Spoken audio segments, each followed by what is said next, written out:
تحریک آزادی کشمیر کو دبانے کے لیے بھارت نے 10 لاکھ سے زائد سیکیورٹی فورسز تعینات کر رکھی ہیں، مگر کشمیر کی عوامی تحریک کو دبانے میں بھارت کی یہ درندہ صفت فورسز کامیاب نہیں ہو سکیں، جس کی بنیادی وجہ کشمیریوں کا جذبہ آزادی اور شوق شہادت ہے۔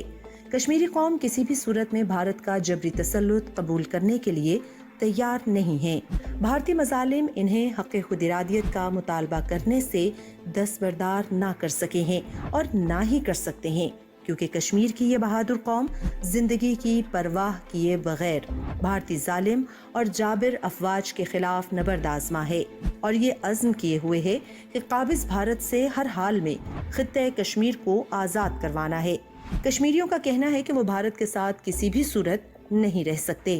ہمیں عراق پہلی نہ منظور تھا اور نہ اب منظور ہے، اور آئین ہند ہمیں کبھی منظور نہیں تھا اور نہ ہوگا۔ بھارتی فورسز جنہیں مقبوضہ علاقے میں رائج کالے قوانین کے تحت نہتے کشمیریوں کے قتل عام کی کھلی چھوٹ حاصل ہے، نے کشمیر کو ایک قتل گاہ میں تبدیل کر دیا ہے۔ A new generation which has come under this huge militarization, I mean, they are not normal.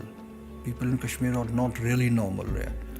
The way army camps are present everywhere where people are tortured. And the impact of militarization has affected every aspect of life. Armed forces there, they have complete impunity. There's a legislation called the Armed Forces Special Powers Act, wherein that the army personnel, whatever they do, they rape, they disappear, they murder, they torture people there randomly, and then they cannot be prosecuted.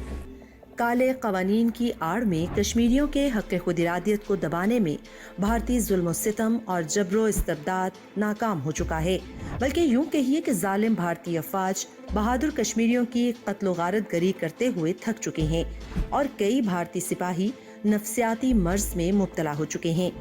سینکڑوں بھارتی فوجی بے گناہ کشمیریوں کو بینائی سے محروم کرنے، پیلٹ سے زخمی کرنے اور بے دردی سے شہید کرنے کے بعد اپنے ہی ضمیر کی عدالت میں اپنے آپ کو مجرم سمجھتے ہیں اور ضمیر کے اس بوجھ کی وجہ سے شدید ذہنی دباؤ کا شکار ہیں اور نفسیاتی بیماریوں کا شکار بن کر اپنے ہی ساتھی سپاہیوں اور افسروں پر گولیوں کی بوچھاڑ کر کے خودکشیاں کر رہے ہیں۔ بھارت نے جہاں کشمیریوں کا آزادی کا حق سلب کر رکھا ہے، وہیں بھارت نے کشمیریوں کی معیشت کو تباہ کرنے کے لیے طرح طرح کے اقدامات کیے ہیں اور کشمیریوں کے کاروبار کو شدید متاثر کیا ہے۔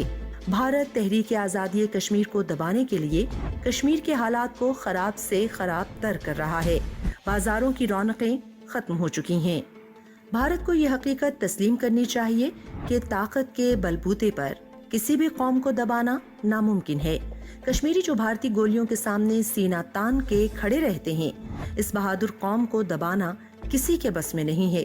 جو قوم شہادت کو زندگی پر ترجیح دیتی ہو، اس قوم کو کیسے غلام رکھا جا سکتا ہے؟ یہاں تو ایک شہید کی جگہ لینے کے لیے کئی کشمیری اس کے مشن کو آگے بڑھانے کے لیے ہمہ وقت تیار رہتے ہیں۔